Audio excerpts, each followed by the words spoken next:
ایران کے ساتھ کسی معاہدے پر نہیں پہنچ سکے، جے ڈی وینس امریکی وفد واپس روانہ۔ نائب امریکی صدر جے ڈی وینس نے مذاکرات کے بعد اسلام آباد میں پریس بریفنگ میں بتایا کہ ہمارے ایران کے ساتھ طویل مذاکرات ہوئے ہیں، لیکن بری خبر یہ ہے کہ ابھی تک حتمی معاہدے تک نہیں پہنچے اور یہ امریکہ سے زیادہ ایران کے لیے بری خبر ہے۔ انہوں نے کہا کہ گزشتہ 21 گھنٹے سے مذاکرات جاری ہیں، جن میں مختلف امور پر بات چیت ہو رہی ہے۔ مذاکرات میں نیک نیتی کے ساتھ شراکت کی اور اپنی شرائط واضح طور پر پیش کی ہیں۔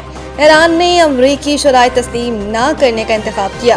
جے ڈی وینس نے کہا کہ کسی ڈیل کے بغیر ہم واپس امریکہ جا رہے ہیں۔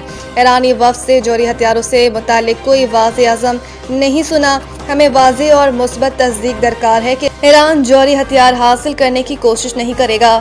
پریس بریفنگ کے دوران امریکی نائب صدر جے ڈی وینس نے وزیر اعظم شہباز شریف اور فیلڈ مارشل عاصم منیر کا بھی شکریہ ادا کیا۔ بعد ازاں نائب امریکی صدر جے ڈی وینس وفد کے ہمراہ اسلام آباد سے واپس امریکہ روانہ ہو گئے۔ قبل ازیں ایرانی حکومت نے سوشل میڈیا پر جاری ایک بیان میں واضح کیا تھا کہ پاکستان کی ثالثی میں ایران امریکہ مذاکرات 14 گھنٹے بعد مکمل ہو گئے۔ فریقین کے تکنیکی ماہرین اس وقت تحریری مسودوں کا تبادلہ کر رہے تھے۔ بعض اختلافات رہ گئے ہیں، اس کے باوجود مذاکرات کا سلسلہ جاری رہے گا۔ ایک نشست میں معاہدے کی توقع نہیں کرنی چاہیے، متعدد نکات پر اتفاق ہوا۔ ایران ایکس پر جاری پیغام میں ایرانی وزارت خارجہ کے ترجمان اسماعیل بقائی نے کہا کہ کسی کو بھی اتنی جلدی معاہدے کی توقع نہیں تھی۔ ایک اور نقطہ مسائل اور حالات کی پیچیدگی تھی۔ کچھ نئے موضوعات بھی ان مذاکرات میں شامل کیے گئے۔ ہم سفارتی محاذ پر اپنے حقوق اور مفادات کے حصول کی جدوجہد جاری رکھیں گے۔ انہوں نے کہا کہ یہ دن اسلام آباد میں ایران کے وفد کے لیے مصروف اور طویل رہا۔ صبح سے پاکستان کی نیک نیتی پر مبنی کوششوں اور ثالثی کے تحت شروع ہونے والے سخت مذاکرات اب تک بغیر کسی تعطل کے جاری ہیں۔ اس دوران فریقین کے درمیان متعدد پیغامات اور تحریری مسودوں کا تبادلہ ہوا۔ ایرانی وزارت خارجہ کے ترجمان کا کہنا ہے کہ ان مذاکرات کے دوران ابنائے حرمز، جوہری معاملات، جنگی نقصان کے ازالے، پابندیوں کا خاتمہ اور خطے میں جنگ کے مکمل خاتمے پر بات چیت ہوئی ہے۔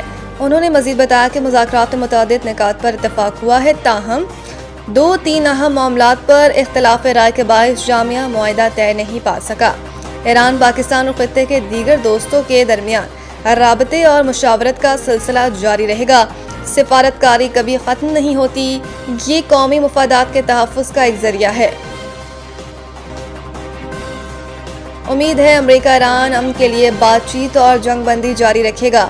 نائب وزیر اعظم اسحاق ڈار نے پریس بریفنگ میں بتایا کہ امید کرتے ہیں دونوں ملک خطے اور دنیا میں پائیدار امن اور خوشحالی کے لیے مثبت سوچ سے آگے بڑھیں گے۔ دونوں ملکوں نے وزیر اعظم شہباز شریف کی درخواست پر مثبت رد عمل دیا۔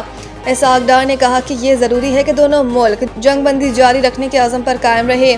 مذاکراتی عمل میں شریک ایران اور امریکہ کے وفود کا شکر گزار پاکستان دونوں ملکوں کے درمیان مذاکراتی عمل میں سہولت کاری کا کردار جاری رکھے گا۔ انہوں نے مزید بتایا کہ امریکی وفد نائب صدر جے ڈی وینس کی قیادت میں پاکستان آیا۔ اسپیکر محمد باقر کالیباف کی قیادت میں ایرانی وفد نے مذاکرات میں شرکت کی۔ دونوں فریقوں کے درمیان جامع اور تعمیری مذاکرات کے متعدد دور ہوئے۔ میں نے بطور نائب وزیر اعظم اور فیلڈ مارشل نے مذاکراتی عمل میں معاونت کی۔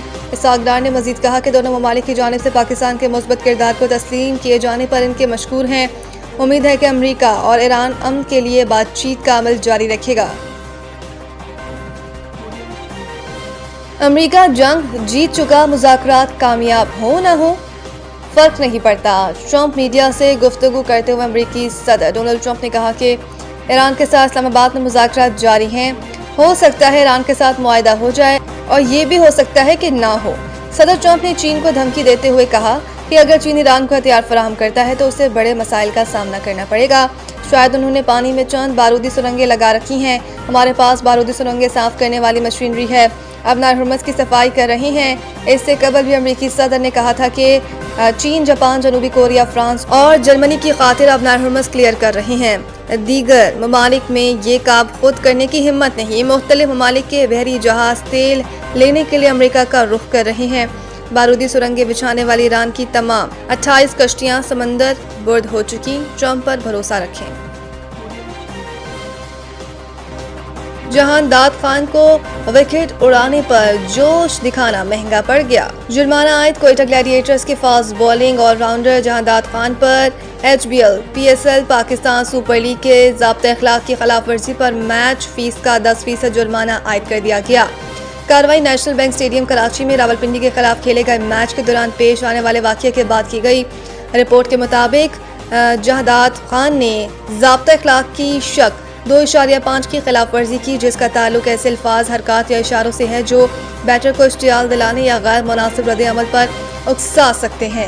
واقعہ اس وقت پیش آیا جب انہوں نے 18ویں اوور کی دوسری گیند پر سعد مسعود کو آؤٹ کیا، جس کے بعد ان کا رد عمل قوانین کی منافی قرار دیا گیا۔ آن فیلڈ امپائر شرف الدولہ اور عمران جاوید نے ان پر الزام عائد کیا، جسے جہانداد خان نے تسلیم کرتے ہوئے میچ ریفری روشن ماہنامہ کی جانب سے دی گئی سزا قبول کر لی۔